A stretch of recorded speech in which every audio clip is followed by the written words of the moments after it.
Welcome to Rebecca Sounds Reveille.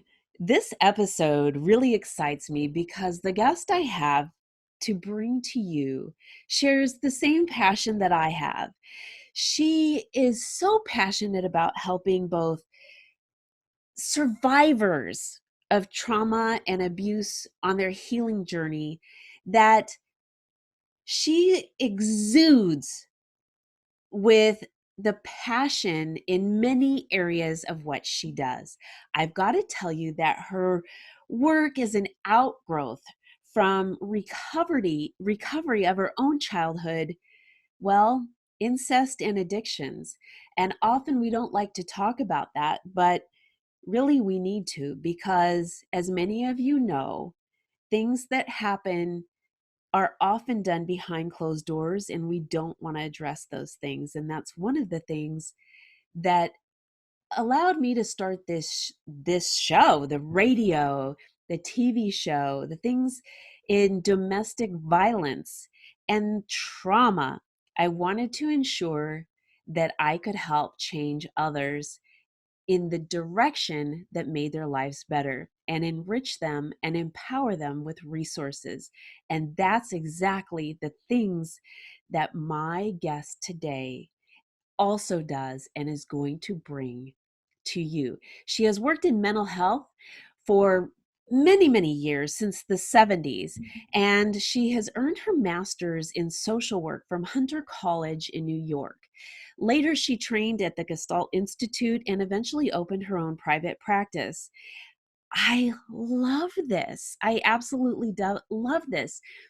As a licensed clinical social worker, she combines just a number of different therapies because of the knowledge that she gained and experienced in her own practice. She doesn't limit or place limitations on certain modalities that often you see in different practices based on the things that come across out of DSM manuals or other types of things. And maybe she'll share a little bit about that with us today.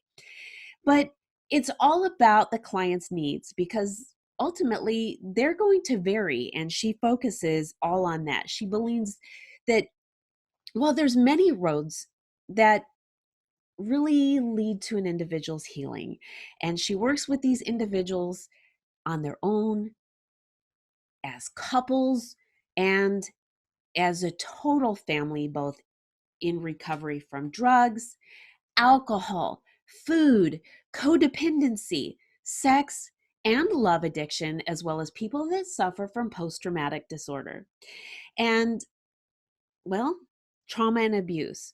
So not only has she got all of these skills behind her, the passion behind her to help change the lives, but she's an author of a book called My House of Lives. And it is a memoir of her own addiction recovery and overcoming childhood incest. I want her to share with you today a little bit about that, because there's something special in this journey of her own and in her memoir. Welcome to the show, Lori Golden. Hi. Hi, I'm so delighted you're here and that you share the passion with so many people, because the things that you do, everything from different types of recovery, drug and alcohol, but codependency. And I think codependency really carries over to a number of different areas in trauma. Yep. Because it just, from enabling behaviors to rescuing behaviors and a number of different things, they almost just, they're They go codependent hand in themselves. hand. Yes. They really do go hand in hand because Yes, they coincide with all of these things, coexist. Yes. They really, really do. And oftentimes we only think that codependency is in relationships with other people, but they're also in the codependent relationship with a drug or a food or whatever. And so we don't really think about this, but you have so many years of experience behind you in helping others that you have brought forth your own exposure. Mhm. You have opened up something that most of us don't share in the journey that we have, and that is our own personal experience. We don't share that with many people, and you've brought out your book, My House of Lives.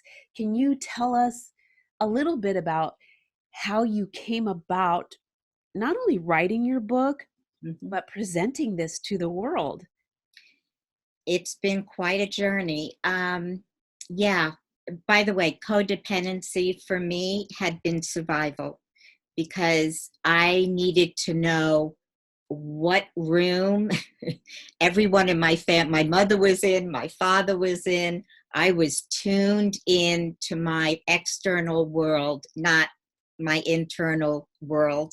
I was in my room, in my bedroom, listening for sounds downstairs so that I could figure out where I needed to be in the house. So it's interesting that you brought up codependency because it really is a core issue in this. But anyway, aside from that, I um, I got into Narcotics Anonymous in 1987, Mm, and I was 37 years old, and prior to that, I would have said I come from a really good family. I grew up in Long Island. I lived in a nice home.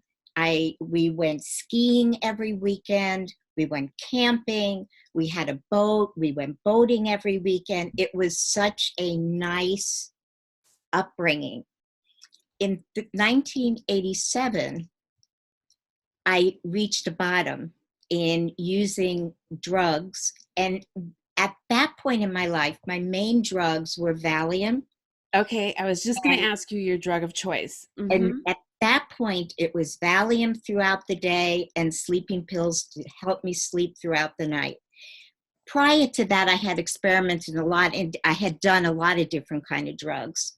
But the main thing by this point in my evolution as an addict was I was addicted to Valium.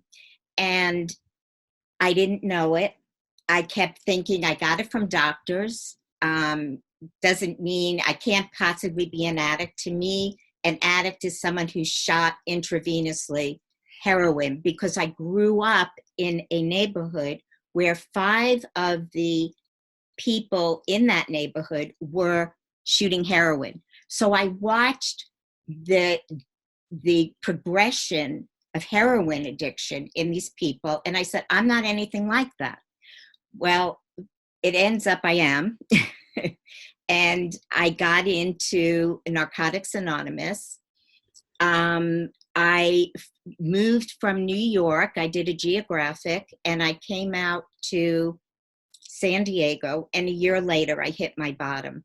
Okay, I want to point out something that you said just a second ago, because someone said to me something. Now, first thing is oftentimes people don't realize they have a prescription addiction. Yes. They do not want to really go there because it's been prescribed. The next thing is someone told me that they were not using drugs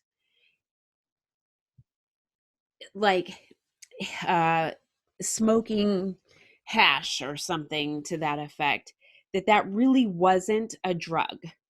Yeah, well, yeah, it is. It Depends on is. how, it depends on how you're using it.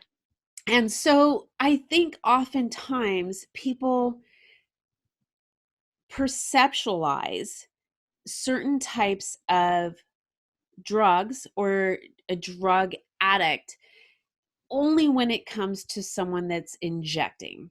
Hmm. And they minimize anything else, such as marijuana, hash, whatever the case is, if you're only smoking it, or there's a lot of minimization Hmm. when it comes to addiction. So I Hundred. just want to throw Yes. that in there. Yes. Um, it just makes me think about some of the things that I've heard. But the point being is we want to bring this to the attention because we want to help others in Mhm. this. And so I go ahead and continue, Lori, but I did want to throw that in there. Oh, no, no, that's an important minimization is very big, particularly in young adults and in teens. There's a lot of minimizing, Yes, yes, yes, yes. and there's a lot of overuse of marijuana. There's a lot of overuse of hash. There's a lot of overuse. It's the same as anything. When you use something regularly, you don't realize that you're ending up coping with all you're shutting yourself off. You're shifting one set of feelings for another. So does that That's make sense? okay. That is something that is really crucial for us to talk about, Lori, because I don't think a lot of people really understand when they shift like that. And so, can you talk about that for a minute? Yes. Because I think this creates further problems. This problem doesn't get resolved, it's Mm-mm. shifted, and now you have two sets of issues to deal with. And I will go further to say I'm also a recovering food addict, and I've been in recovery for that for 30 years. And food did the same exact thing for me, shifting my moods into another kind of mood. And the reason I'm saying this, so if I was lonely, I wouldn't be in touch with my loneliness, but I would feel uncomfortable. And then I just knew I wanted to get rid of whatever it was that was inside me. I didn't even Okay. know what it was. I just didn't feel good. So feelings to me were something that I constantly was trying to alter.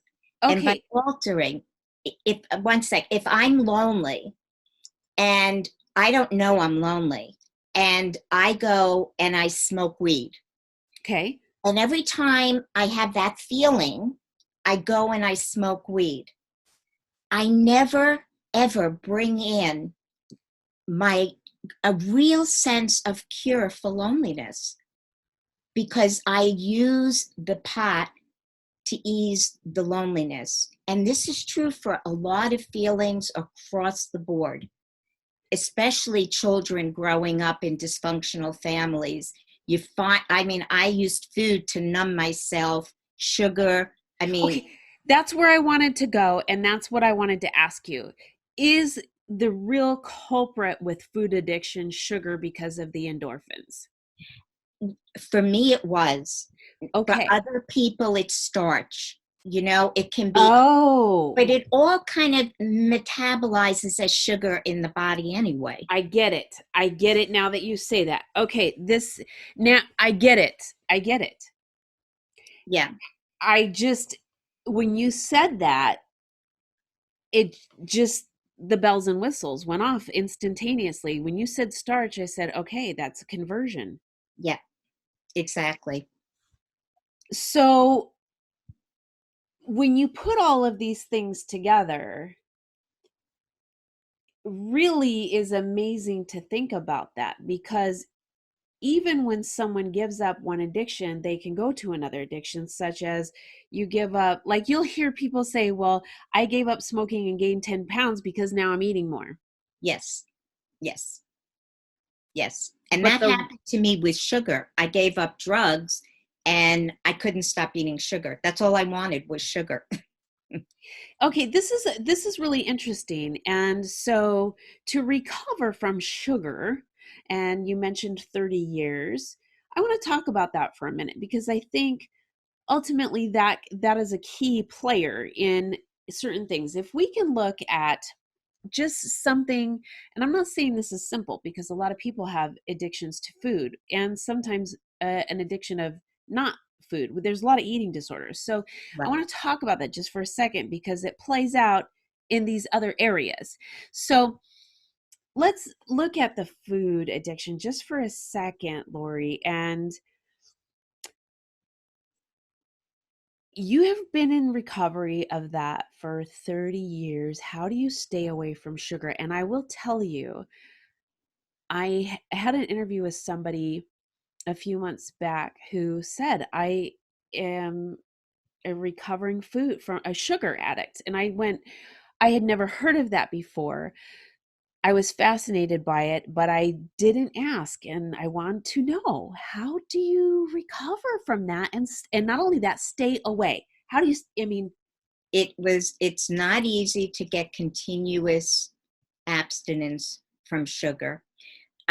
It's the way I eat. I eat 3 meals a day, and okay, I eat natural grains.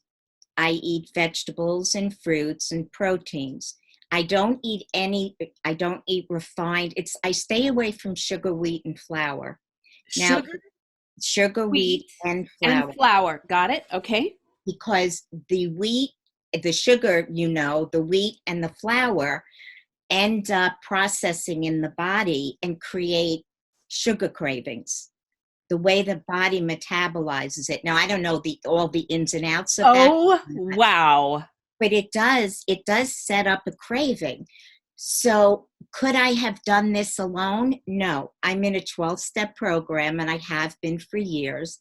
And part of what this is I there was, like, I go through periods of time where I could get abstinence from sugar, wheat, and flour, eating the way I was eating. I was not having cravings, but different things would happen in life and in my recovery, and I'd start to go for the sugar again. I would end up in a sugar run, literally, and then I would back off from it again and try to get abstinence from sugar, wheat, and flour. So when you say how, in my idea of it is, I am completely powerless over sugar. If I take a bite of sugar, I open up a craving that is addiction. I And it's get it. hard to explain, but it's a craving that I get restless. No matter what I'm concentrating on, my head will be in, what can I eat? I want sugar. I want sugar. And it's an amazing addiction, how powerful sugar is in the body. So, as a licensed, okay, so from a clinical perspective, would you say, since based on what you just said, that one of the things to do is to start identifying how you react when you want that craving? Yeah, yeah. You do have to identify how you react. But for me, it was layers of unwrapping, you know, because I mean, I can remember at 12 years old being in my bedroom, being terrified because I was an incest survivor. At that point, I was very scared of my father, and I was trying to focus on homework. And I would run down 2 flights of stairs, get a couple of bites, and my head would just be into, what can I eat in the refrigerator? That helped me to not be afraid.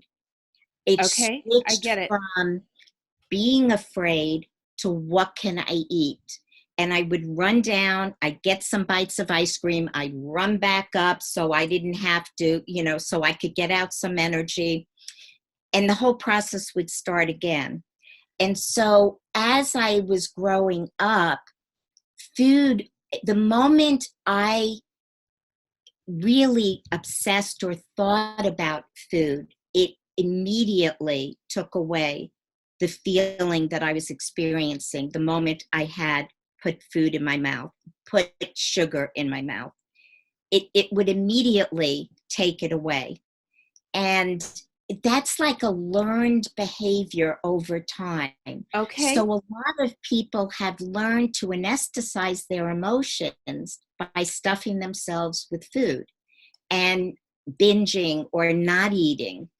Not eating is in similar ways as binging and obesity. Yes. So you learn these behaviors, and they're very, to me, the only way that I was able to abstain now from sugar, wheat, and flour is by being a part of a 12-step program that focuses on how powerless I feel when I'm confronted with sugar. If I have a bite of sugar, it just starts it. So I don't go to the bite. Okay, so here's what I'm thinking. We have listeners who are saying, that's me. Mm-hmm. That's me. And I want to get a handle on this. And I want to get involved with what she has talked about, a 12-step program. But the only ones that I know of are AA and NA, and that's not me. Where do I go? It's Overeaters Anonymous, Food Addicts Anonymous.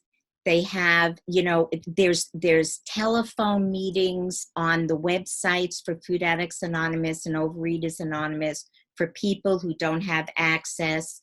I think my number is on. People want to call. Excellent. Thank you. I absolutely will talk with whoever it is that wants to share, because part of my recovery is being able to give away this kind of experience to other people to help them in their journey. So, Yes. food recovery is complex. All recovery is complex. And it's not just as simple as giving up the drug, giving up the sugar, giving up the alcohol, giving up the men.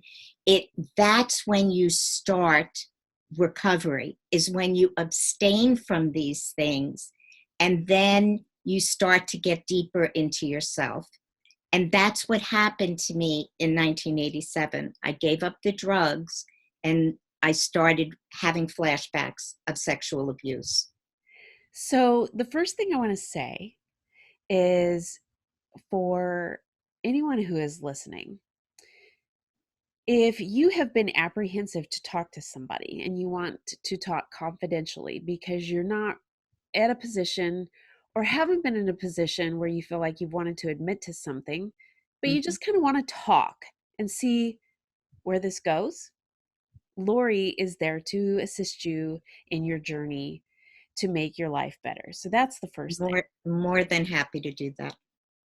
The second thing is she's going to share with us now about her memoir. And I think that this is very important because for those of you maybe who haven't felt the urge just yet to make a phone call, you can pick up a book and see if you can identify with anything in this, and you'll realize that this is not someone who's, you can say, you don't understand.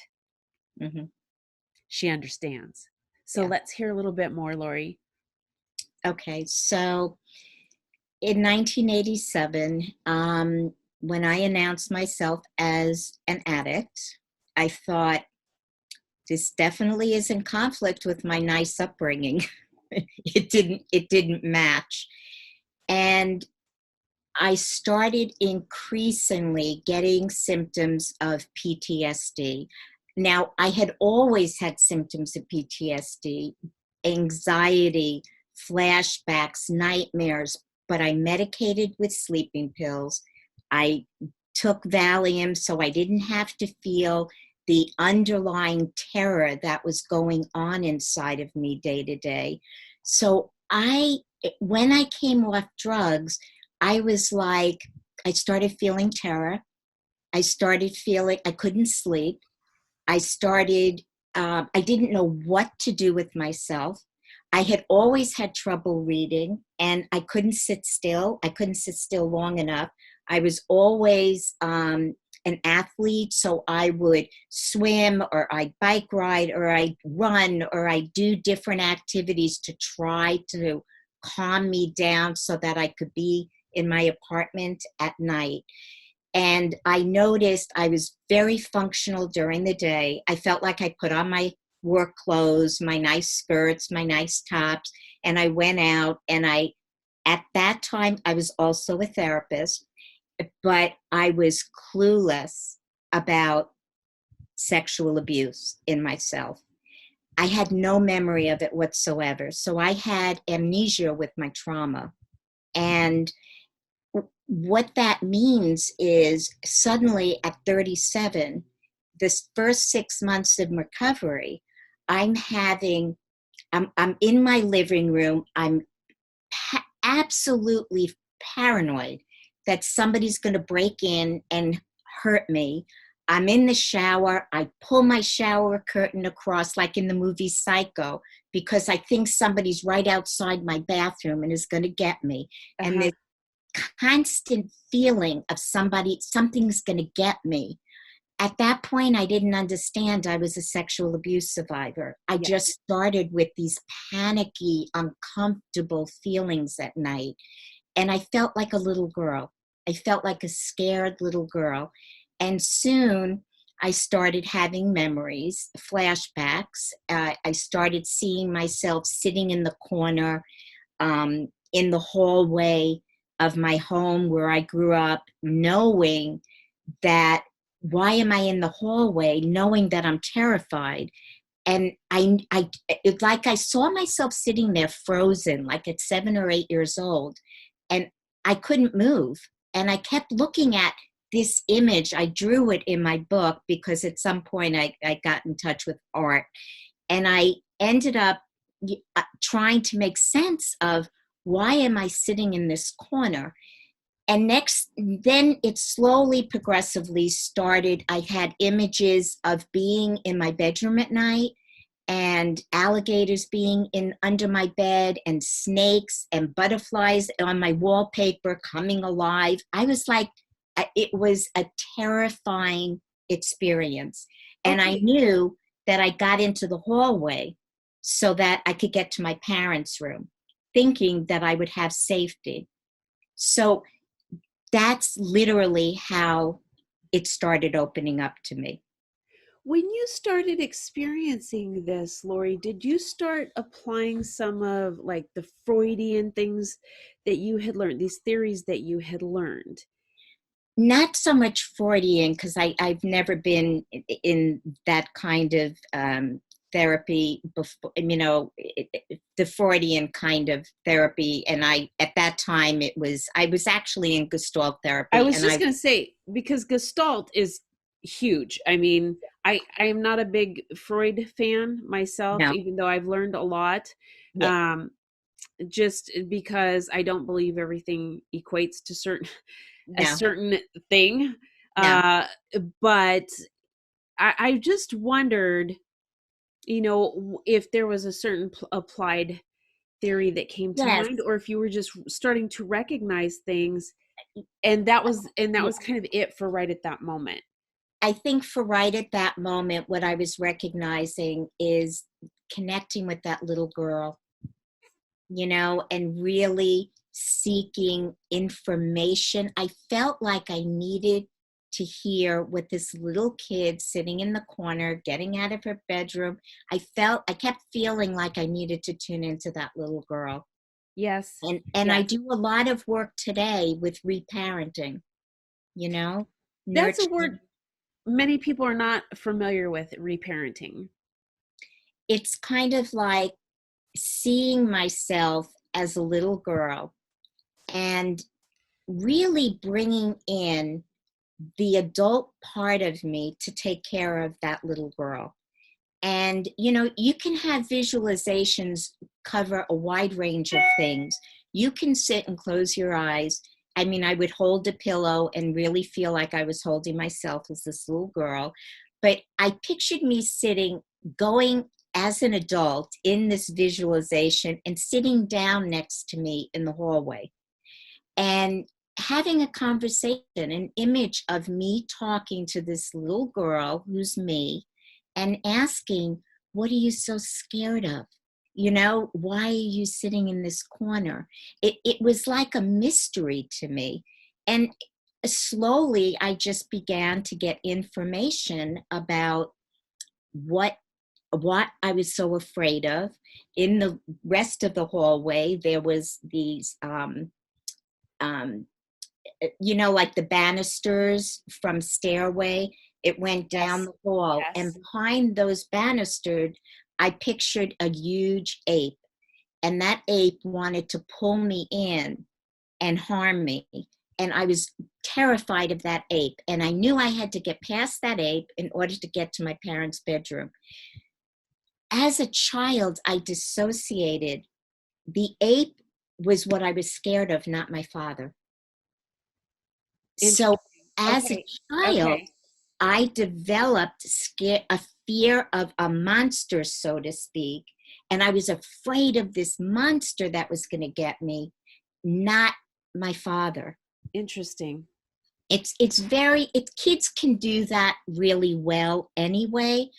But when you're an abuse survivor as a child, you look for ways to be able to live in your home and survive. And the only way I was able to survive at that time was, I'm not scared of daddy in there. I'm scared of this ape that's going to prevent me from getting into their bedroom. This It's is complex. absolutely, it is just so almost terrifying to think about this child Hmm. and what is being experienced. Yep.